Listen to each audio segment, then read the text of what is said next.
Keluar ruangan setelah mendonorkan darahnya untuk Kirani, Abimanyu tak tahu lagi akan perasaannya kini. Kepada siapa dia harus mulai mencari tahu. Dan saat Abimanyu melihat Andra yang masih duduk lemah di depannya, kini Abimanyu tahu siapa orang yang bisa menceritakan itu semuanya kepadanya, yaitu Andra.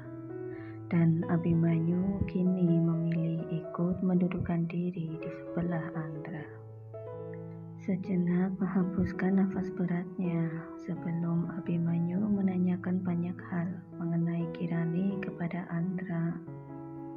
"Nak," panggil Abimanyu. Dan Andra yang mendengar suara papanya, dia pun menoleh ke arah Abimanyu. "Iya, Pak. Papa mau nanya. Tapi kamu cukup jawab saja pertanyaan Papa," perintah Abimanyu, dan diangguki lemah oleh Andra. "Sejak kapan kamu kenal Kirani?"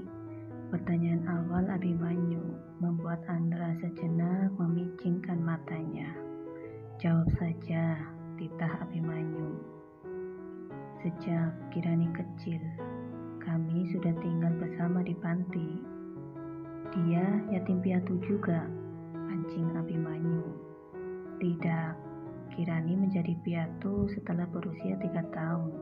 Dan Andra baru tahu belakangan ini ternyata Kirani masih punya ayah," sahut Andra yang kini tengah menunduk dengan kedua tangan yang menyangga kepalanya. "Siapa nama ibunya?" tanya Abimanyu kini. Andra sejenak menoleh ke arah Abimanyu. Andra merasa aneh dengan sikap Abimanyu kini. Dan saat mengamati papanya, Andra sadar akan sesuatu. Andra pun mengambil ponsel yang ada di saku celananya. Membuka ponsel itu yang langsung terbuka dan menampilkan foto orang tua Kirani di sana.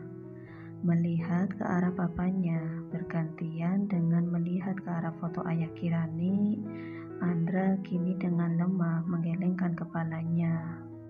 Berharap asumsinya kali ini salah. Tapi apa mungkin? "Papa, ayahnya Kiran?" tanya Andra lirih. Entah pertanyaan itu ditunjukkan untuk Abimanyu yang masih menatap dekat ke arahnya kini, atau pertanyaan itu ditunjukkan kepada dirinya sendiri. "Maksud kamu?" tanya Abimanyu penasaran dengan ucapan Andra. Andra yang masih belum percaya, dia pun menunjukkan foto orang tua Kirani kepada papanya. Abimanyu mengambil ponsel Andra yang menampilkan foto lawasnya. Foto yang diambil saat dia dan Fatma selesai melaksanakan ijab kabul. Air mata seketika luruh dari kedua mata Abimanyu. Kini tanpa menunggu hasil tes DNA, Abimanyu yakin jika Kirani memanglah anaknya dan Fatma.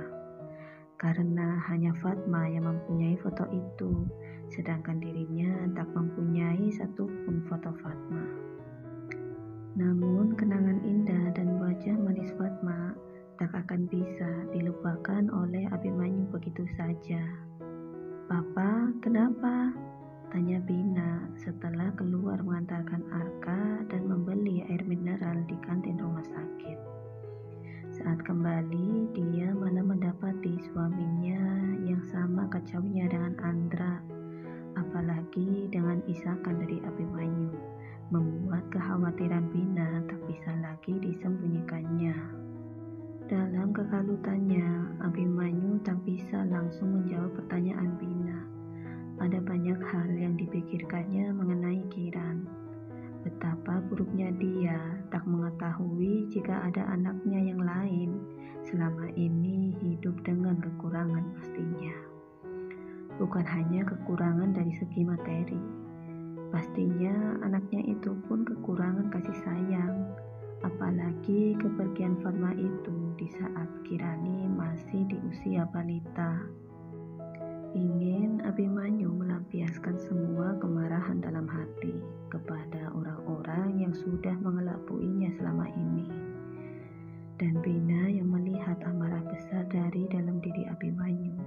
Dia terlebih dulu memberikan botol air mineral kepada Abimanyu agar bisa sedikit menenangkan suaminya. "Tenanglah, ada apa sebenarnya?" tanya Bina sembari mengusap lembut punggung suaminya. Setelah Abimanyu bisa mengontrol dirinya, dia pun mulai menceritakan kebenaran yang baru saja diketahuinya, yaitu kebenaran tentang adanya anak dari hubungannya dengan Fatma. Andra pun sempat kaget saat mendengar cerita Abimanyu. Berarti benar, Abimanyu memanglah ayah Kiran, dan beliau pernah menikah dengan ibu Fatma.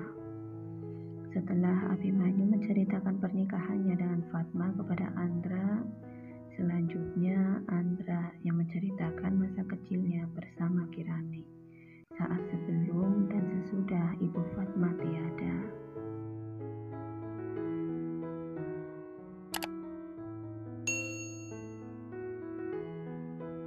"Ibu," seru Kiran saat dia kembali berada dalam mimpi yang sama dan bertemu dengan ibu Fatma.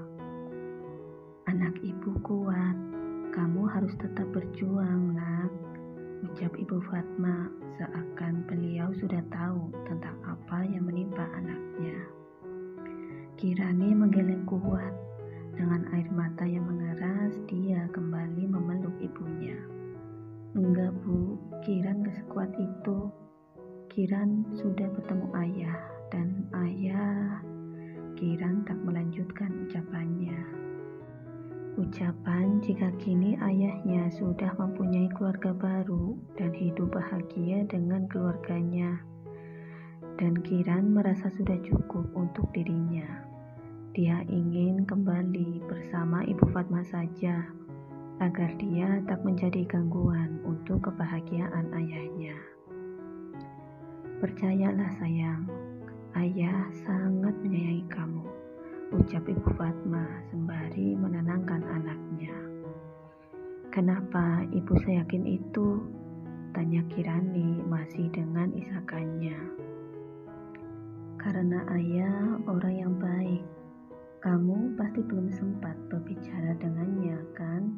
tanya ibu Fatma, kini mengurai pelukan Kiran dan menatap langsung ke mata Kirani. Gelengan polos pun ditunjukkan Kirani saat sedikit mendongak menatap langsung ibu Fatma. Senyum lembut ibu Fatma pun terukir manis. "Kembalilah sayang, ayah pasti sangat bahagia bisa bertemu dengan anak gadisnya," ucapan terakhir ibu Fatma sebelum beliau perlahan menghilang di hadapan Kiran. Seminggu sudah Kirani dirawat di rumah sakit. Setelah menjalani operasi, dan operasi yang dijalani Kirani dengan Abhinawa sebagai dokternya pun berjalan dengan lancar. Kini mereka hanya menunggu kesadaran dari Kirani yang sudah dipindahkan di salah satu ruang rawat inap VIP di rumah sakit ini. Abhinawa yang diminta melakukan tes DNA oleh sepupunya, kini dia datang dengan hasil yang memang menunjukkan jika golongan darah Abimanyu dan Kirani 99% memiliki kecocokan. Jadi bisa dipastikan memang Kirani adalah anak kandung dari Abimanyu. Awalnya Abhinawa tak percaya, tapi melihat hasil tesnya ini, Abhinawa hanya bisa menggelengkan kepala. "Aku gak nyangka paman bisa melakukan hal keji ini kepada cucunya sendiri," ucapnya setelah mendengar cerita Abimanyu. Mereka kini tengah berada di dalam ruang inap Kirani, duduk bersama di sofa yang berada di ruangan itu. Tak ketinggalan juga dengan Bina dan Andra yang juga berada di sana.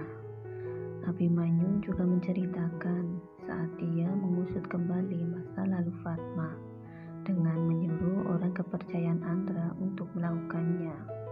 Ternyata orang yang sebelumnya menjadi kepercayaan Abimanyu untuk mencari tahu tentang Fatma telah membohongi dirinya karena tak mengatakan semuanya tentang Fatma yang meninggalkan seorang anak di panti asuhan. Dan itu semua adalah ulah Tuan Chandra yang telah membayar lebih kepada orang suruhan Abimanyu agar menyembunyikan kenyataan jika Abimanyu mempunyai anak dengan Fatma. Andra yang mendengarnya, dia juga tak habis pikir dengan Tuan Chandra dan sependapat dengan Abhinawa. Andra sejenak menoleh ke arah ranjang Kirani. Selama seminggu ini, Andra tak pernah beranjak dari ruangan sana. Dia selalu menemani Kiran. Untuk masalah pekerjaan, dia bisa mengirimkannya lewat email. Dan jika ada pertemuan, maka itu semua menjadi urusan Arka. Ya, Arka yang sudah tahu dengan kerumitan yang ada di keluarganya. Membuat dia mau tidak mau ikut mengurus perusahaan juga. Karena papa sendiri sibuk dengan pekerjaannya di Singapura, yang membuat Abhimanyu selama seminggu ini harus bolak-balik pulang ke sini karena kekhawatirannya terhadap Kirani. Karena Andra yang juga sibuk menyelidiki insiden yang mengakibatkan Kirani menjadi seperti ini, Andra masih menatap dekat ke arah ranjang Kirani. Setelahnya, Andra dibuat kaget dan beranjak seketika ke arah ranjang saat melihat kedua mata Kirani terbuka perlahan. "Kiran?" seru Andra senang bercampur dengan lega bersamaan.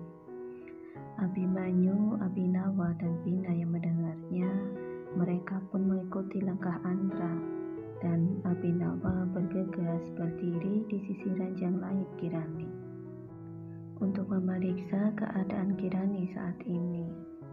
"Syukurlah keponakan paman ini kuat, bisa melalui masa kritisnya," ucap Abhinawa dengan senyum lebar di wajahnya dan menepuk lembut bahu Kirani.